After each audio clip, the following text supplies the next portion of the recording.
Good morning. How are we feeling this morning? We feeling all right? Feeling okay? Next week we have Palm Sunday, which means we will definitely have palms here because it is Palm Sunday. Excited to be able to have that opportunity. And Don Robinson is going to be speaking next week, and we'll bring in our message, just an amazing, amazing story that we have next week at Palm Sunday. And then, as I mentioned, we have our Easter services. But before we get started, I have a question for you. And the question is, have you ever been lost? And I don't mean like the ethereal, like lost. I mean, have you ever been lost? Like you were going somewhere and then suddenly you weren't going there anymore. You've done that? Sometimes we get lost and we don't realize that we have even gotten off track, right? Until you figure out the fact that you're lost. I can remember vividly being 16 years old, and at the age of 16, I had gotten my driver's license just after March when I turned 16. And my kind of rhythm every year, my parents lived apart. So my mother lived in Boise, Idaho. My dad lived here. I lived with my dad. And then twice a year, I would typically go out to Boise to go see my mom. And usually it was flying down. Sometimes we would drive, meet halfway, one of those kinds of things. Well, that year when I was 16, there was an opportunity for an aunt and uncle to be in Boise at the same time that I would be coming home. So it was arranged that I would just come home with them. It was going to be easier to do that. So I was flown out for the summer, hung out with Mom and my brother and sister, and then ended up being driven back by Uncle Jim and Aunt Sandy. They love driving. They drive all over the country. And my uncle decided that he wanted to give me the experience of driving on the interstate because, Matthew, if you're raised in Langley, Washington, you don't know how to drive on the interstate. Okay, fine. So the first picture that I'm going to show you is a map of where we started. Now, if you can't see it, I apologize. The letters are pretty small, but Pendleton, Oregon. Anybody been to Pendleton? Yeah, sure. Pendleton, Oregon, that's the bottom right.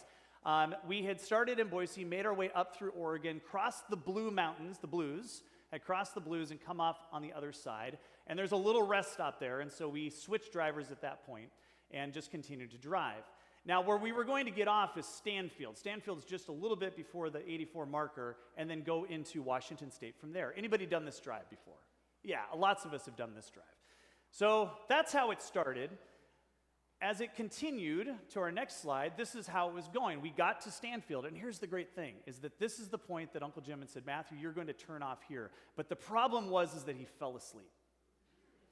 My Uncle Jim can sleep anywhere, even in a car with a 16-year-old who has no idea what he's doing. My Aunt Sandy's in the back seat. She really wasn't paying attention either, and so we just kept going. And where did we end up? Maybe the next slide. Oh, how it went.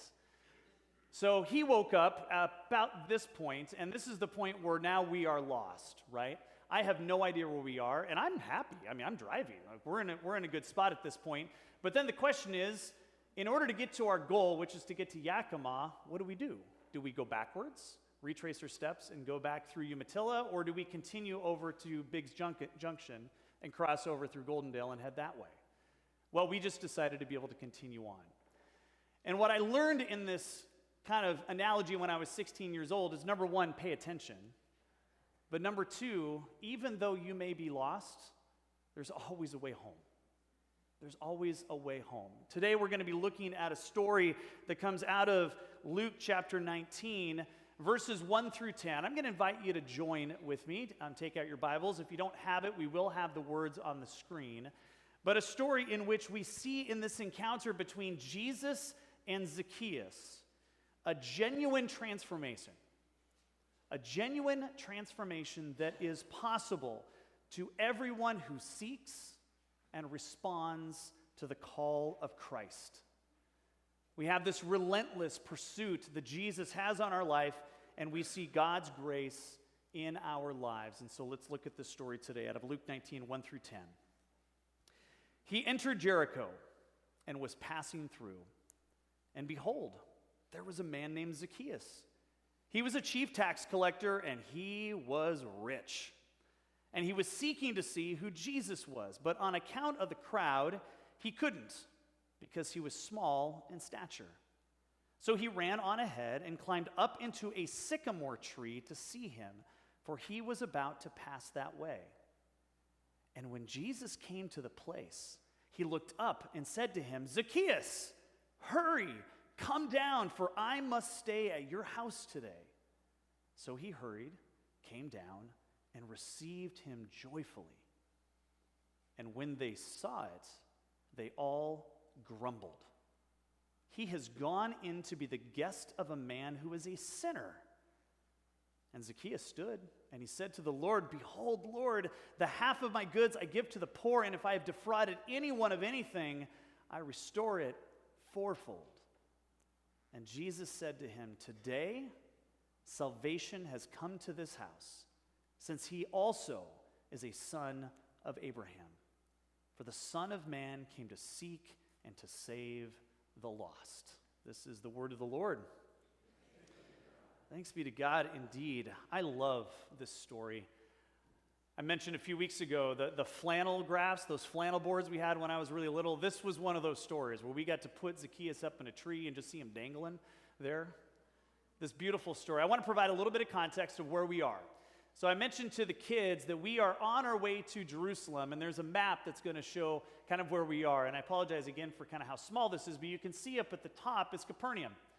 Capernaum, where that star is at the very northern part of the Sea of Galilee, and Jesus is making his way to Jerusalem. Why? Well, it's the whole reason why we will celebrate a resurrection day just in a couple of weeks.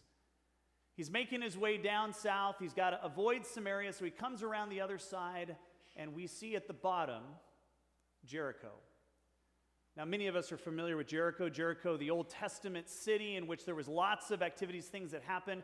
We're actually a little bit south of that. This is the modern-day version of Jericho 2,000 years ago, in which you kind of have your last pit stop of a larger city before you get into Jerusalem. We're going to see next week, as he is going into Jerusalem, he will have passed Bethpage and Bethany. For those following along, in John, this is where he will raise Lazarus from the dead.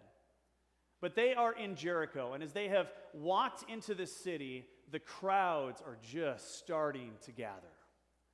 The crowds have been gathering now for weeks as he is going through each of these little towns, and he has his friends with him, he has his disciples with him, and as they come into the town of Jericho, the throngs of crowds are pressing in.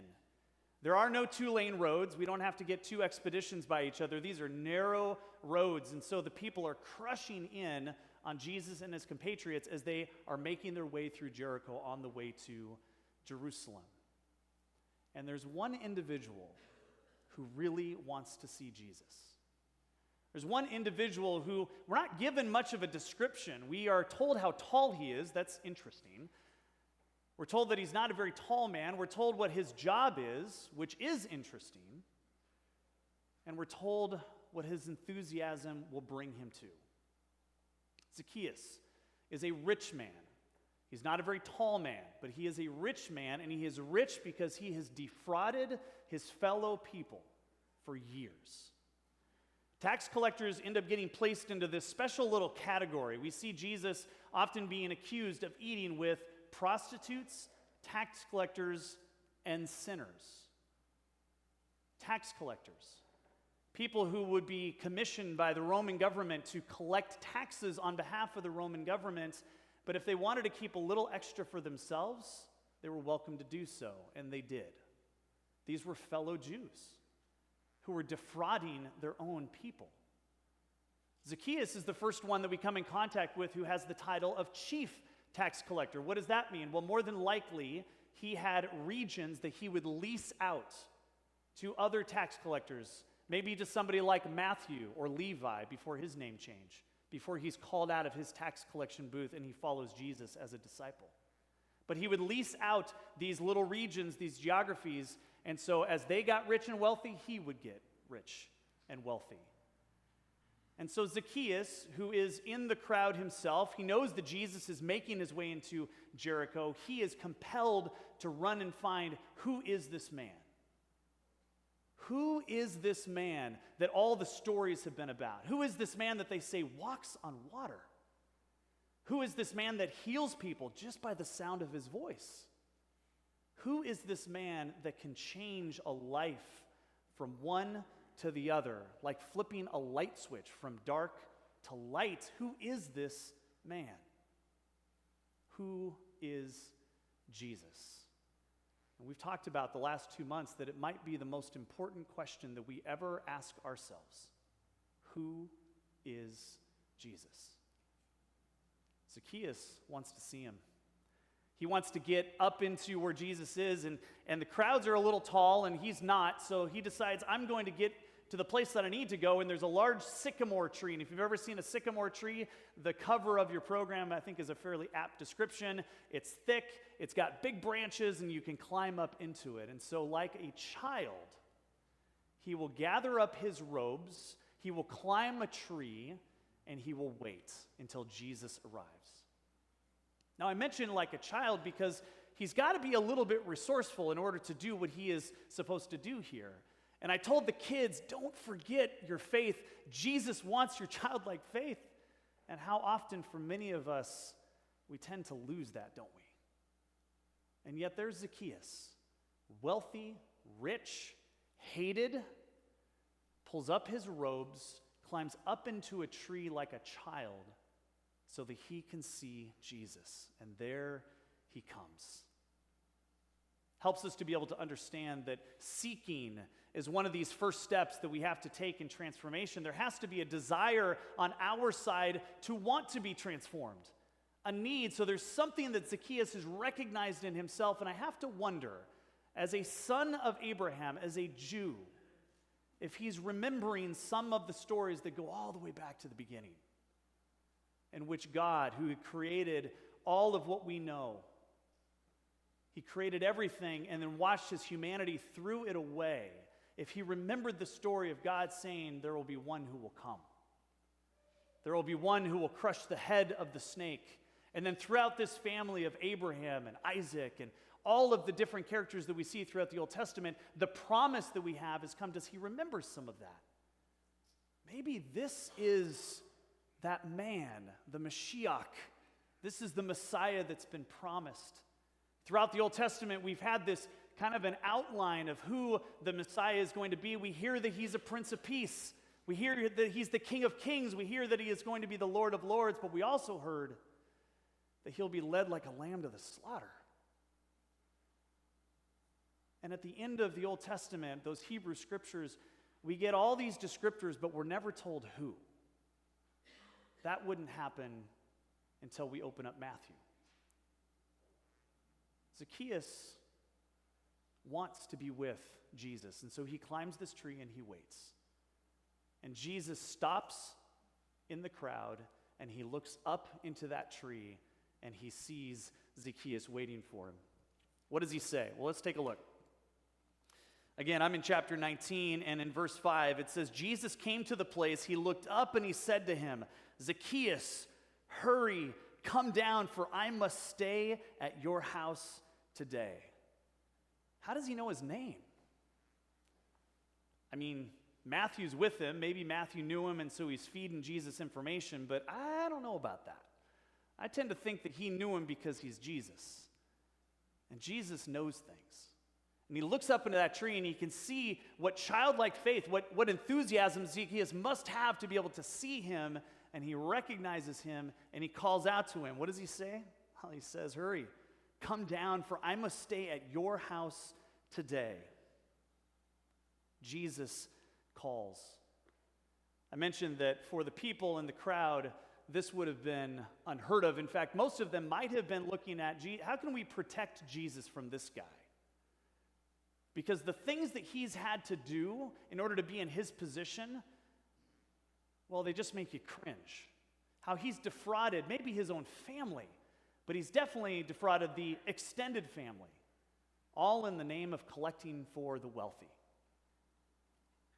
Jesus doesn't seem to react in the same way, though, does he? In contrast, what we see is Jesus' mission contrasted against the grumbling of the people. For the last 4 weeks, we have had a focus on self-righteousness. It's our favorite topic, isn't it? Self-righteousness, where Jesus will often be asked a question by a group of people called the Pharisees. And those Pharisees would ask him, this is the religious elite of the day. They would say, why are you hanging out with these people? How is it that you can be even next to them? Tax collectors, prostitutes, other sinners, and yet Jesus, in every case, will show them through parables and through other stories how they're no different than the rest of the people that they're around. And yet in this story, how many Pharisees do we count? None. In this story, it's the people who are accusing him. In this story, it's the people who are grumbling.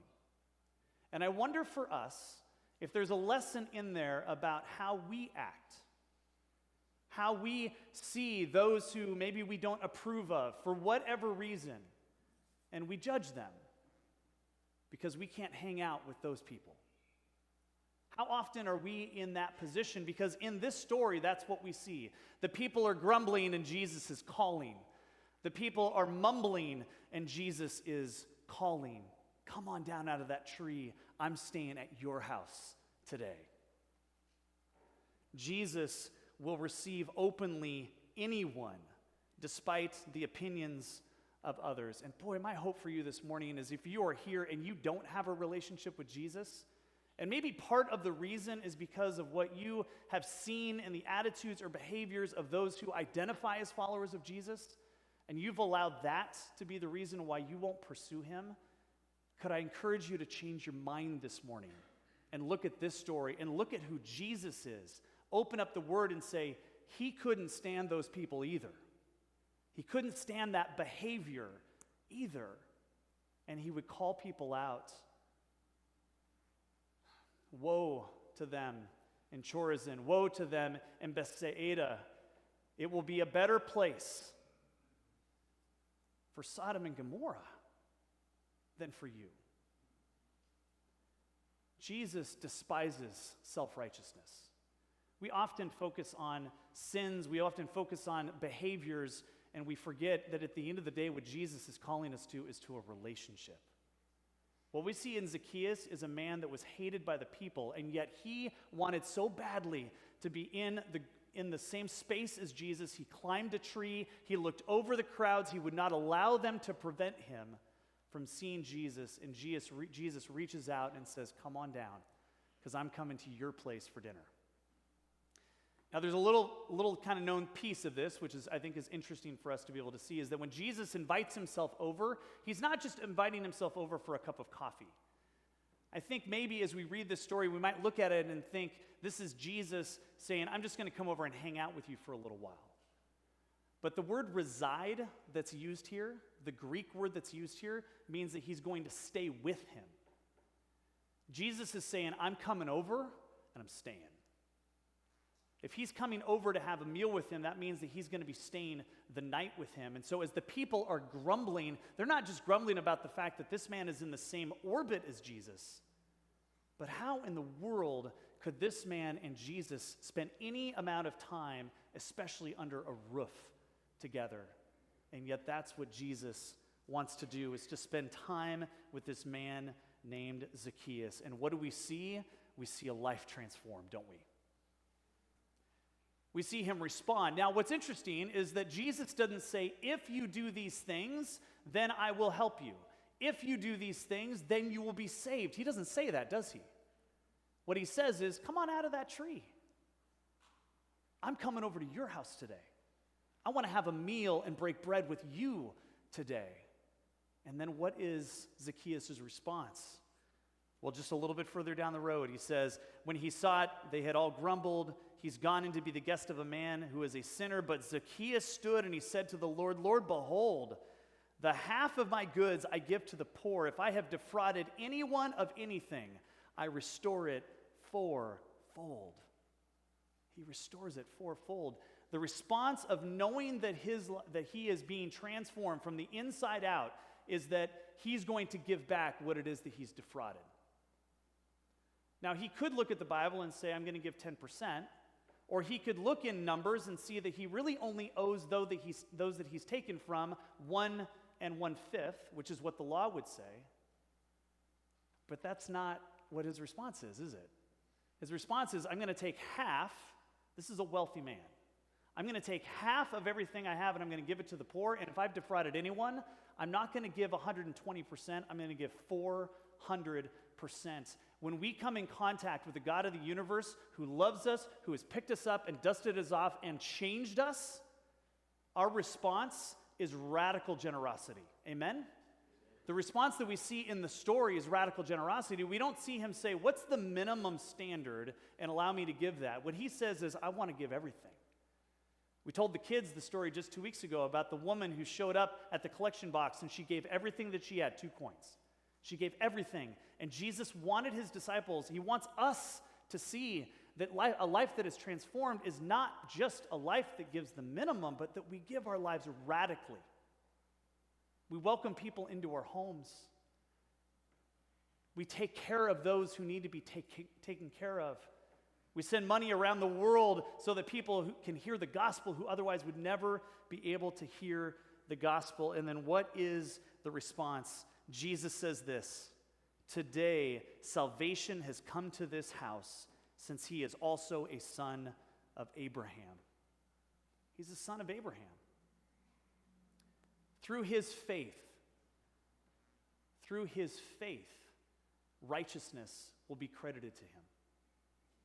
Jesus is riffing off of what we know out of Genesis, in which Abraham, who is with God, it says that his faith is what credited to him as his righteousness, and we see the same thing in Zacchaeus. His faith is what ultimately sees him saved. Too often we see in fairy tales the story of, the Wizard of Oz. And if the wizard were to say to Dorothy, you know what, bring back the witch's broom and I will give you what you want, that's what we would expect to maybe see in a fairy tale, but we don't see that in this story, do we? What we see is Jesus identifying us as broken, identifying us in need of help, and just stepping in and saying, I've got you. Let me bind up your wounds this morning. Let me introduce you to some people who are also walking through the same journey that you are. You don't owe me anything. All I want is your heart. Today, salvation has come to this house.